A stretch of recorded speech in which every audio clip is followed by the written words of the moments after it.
7 फिल्मी अभिनेता जो राजनीति में आए और पछताए, आखिर क्यों, यही मैं आपको बताने वाला हूँ। नंबर 7 पर आती हैं उर्मिला मातोंडकर जी। 2019 के लोकसभा चुनाव का माहौल था। कांग्रेस पार्टी ने बड़ा दांव खेलकर मुंबई उत्तर की सीट से उर्मिला मातोंडकर जी को मैदान में उतारा। मैडम ने रंगीला स्टाइल में धुआंधार प्रचार शुरू किया। गाड़ियों का काफिला, समर्थकों की भीड़ और मीडिया के कैमरे। उर्मिला मातोंडकर जी को लगा था कि जैसे फिल्मों में हीरोइन की एंट्री पर थिएटर में सीटी बजती है, वैसे ही चुनावी मैदान में भी जनता सीधे वोट बरसा देगी। पर राजनीति के स्क्रिप्ट में असली विलेन तो अपनी ही पार्टी के भीतर छुपे होते हैं।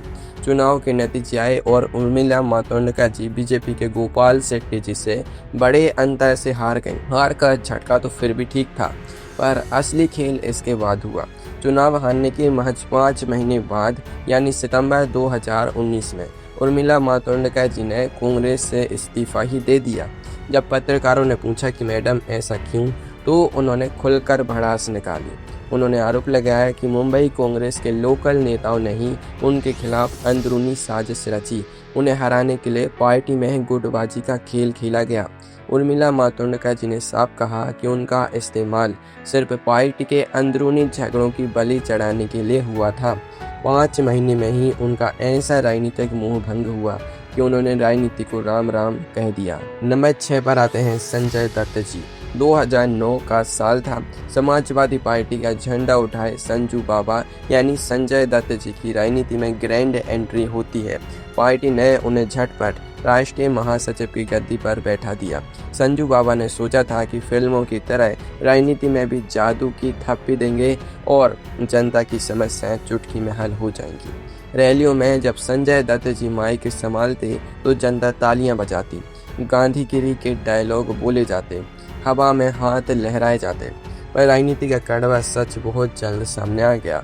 संजय दत्त जी लखनऊ से चुनाव लड़ना चाहते थे, लेकिन 1993 के केस में सजा याफ्ता होने के कारण सुप्रीम कोर्ट ने उन्हें चुनाव लड़ने पर रोक लगा दी। इसके बाद पार्टी के अंदरूनी दांव-पेच और नेताओं की चालों ने संजू बाबा का दम घोटना शुरू कर दिया। उन्हें समझ आ गया कि राजनीति में कोई किसी का भाई नहीं होता।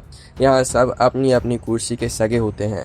महज 1 साल के भीतर संजय दत्त जी ने पार्टी से इस्तीफा दे दिया और राजनीति के मैदान से 9-2-11 हुए कि फिर कभी मुड़कर नहीं देखा। बाद में संजय दत्त जी ने साफ शब्दों में कबूल किया कि राजनीति में जाना उनकी जिंदगी की सबसे बड़ी भूल थी। नंबर 5 पर आते हैं चिरंजीवी जी। तेलुगु सिनेमा के मेगा स्टार चिरंजीवी जी ने जब 2008 में अपनी पार्टी प्रजा राज्यम पार्टी बनाई तो पूरे आंध्र प्रदेश में भूचाल आ गया। तिरुपति की रैली में लाखों की भीड़ उमड़ी। माहौल ऐसा बना जैसे चिरंजीवी जी ही राज्य के अगले मुख्यमंत्री बनने वाले हैं। जनता का जन सैलाब देखकर उन्हें भी यही लगा कि पर्दे की तरह वे राजनीति के खिलाड़ियों को भी चुटकी में धूल चटा देंगे। 2009 की विधानसभा चुनाव में जब नतीजे आए तो सारी हवा निकल गई। 294 सीटों में से उनकी पार्टी को सिर्फ 18 सीटें मिली। चिरंजीवी जी 2 सीटों से लड़े थे और 1 सीट पर वे खुद चुनाव हार गए। लाखों की भीड़ सिर्फ फोटो खिंचवाने आई थी, वोट देने नहीं। इसके बाद पार्टी चलाना और चुनावी घाटा झेलना चिरंजीवी जी के पास से बाहर होने लगा। तंग आकर 2011 में उन्होंने अपनी पार्टी का कांग्रेस में विलय कर दिया। जिस कांग्रेस के खिलाफ पार्टी बनाई थी उसी की गोद में बैठना पड़ा।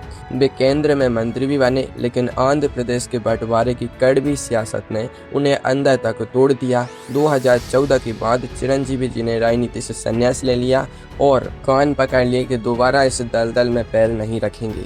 नंबर 4 पर आते हैं सनी देओल जी। 2019 के चुनाव में बीजेपी ने पंजाब की गुरदासपुर सीट से सनी देओल जी को मैदान में उतारा।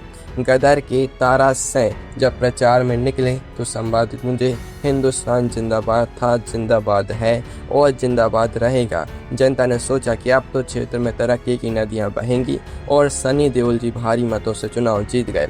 लेकिन सांसद बनते सनी देओल जी को समझ आ गया कि संसद में बैठना और कैमरे के सामने चिल्लाना 2 अलग बातें हैं। संसद भवन की मीटिंग्स और जनता की शिकायतें सनी देओल जी के मिजाज से मेल नहीं खाती थी। नतीजा यह हुआ कि संसद में उनकी अटेंडेंस गिरती चली गई। गुरदासपुर की जनता अपनी समस्याओं के लिए तरसती रही और सनी जी मुंबई में फिल्मों की शूटिंग करते रहे।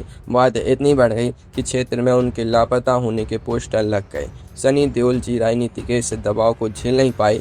आखिरकार उन्होंने खुले तौर पर हाथ जोड़ लिए और कहा कि मैं एक एक्टर हूँ, नेता नहीं। 2024 के चुनाव में उन्होंने साफ कह दिया कि वे दोबारा चुनाव नहीं लड़ेंगे और राजनीति को प्रणाम करके वापस अपनी दुनिया में लौट आए। नंबर 3 पर आते हैं गोविंदा जी। 2004 के लोकसभा चुनाव में कांग्रेस ने मुंबई उत्तर की सीट से बॉलीवुड के हीरो नंबर 1 गोविंदा जी को मैदान में उतारा। उनके सामने थे बीजेपी के दिग्गज नेता राम नाईक जी, जिन्हें हराना लगभग नामुमकिन माना जाता था।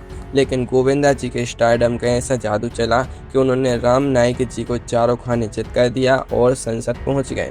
पर जैसे ही चीची भैया संसद पहुंचे, राजनीति की हकीकत सामने आ गई। सुबह समय पर संसद पहुंचना और जनता के दरबार में अर्जियां सुनना गोविंदा जी के रूटीन से बिल्कुल बाहर था। नतीजा यह हुआ कि क्षेत्र की जनता नाराज होने लगी कि सांसद जी गायब हैं और इसकी खबरें छपने लगी। दूसरी तरफ राजनीति के चक्कर में उनका फिल्मी करियर पूरी तरह से ठप पड़ गया। निर्माता निर्देशक उनसे दूरी बनाने लगे। गोविंदा जी को एहसास हो गया कि उन्होंने अपने बने बनाए करियर की पैर पर कुल्हाड़ी मार दिया है।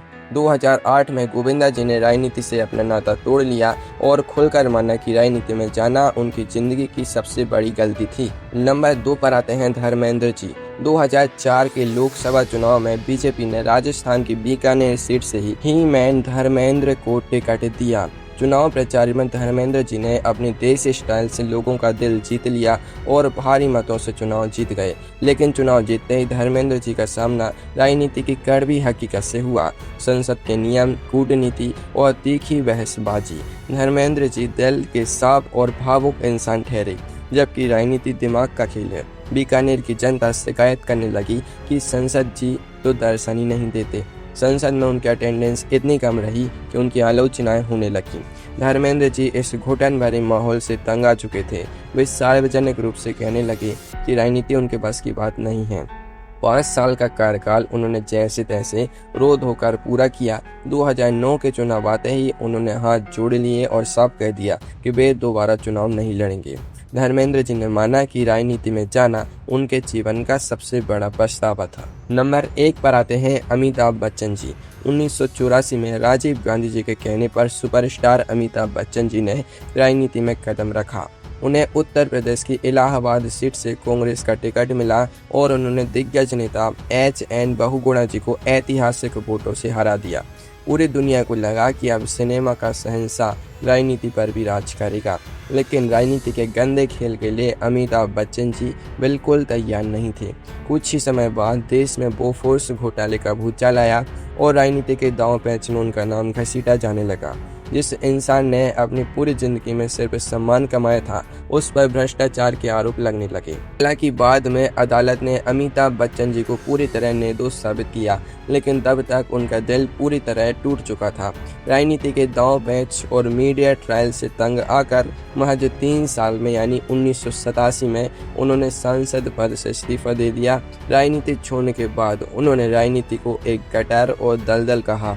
उन्होंने साफ कहा कि वे राजनीति के लायक नहीं थे, क्योंकि यहाँ ईमानदारी नहीं बल्कि चालबाजी चलती है। उस दिन के बाद से उन्होंने कभी राजनीति की तरफ मुड़कर भी नहीं देखा।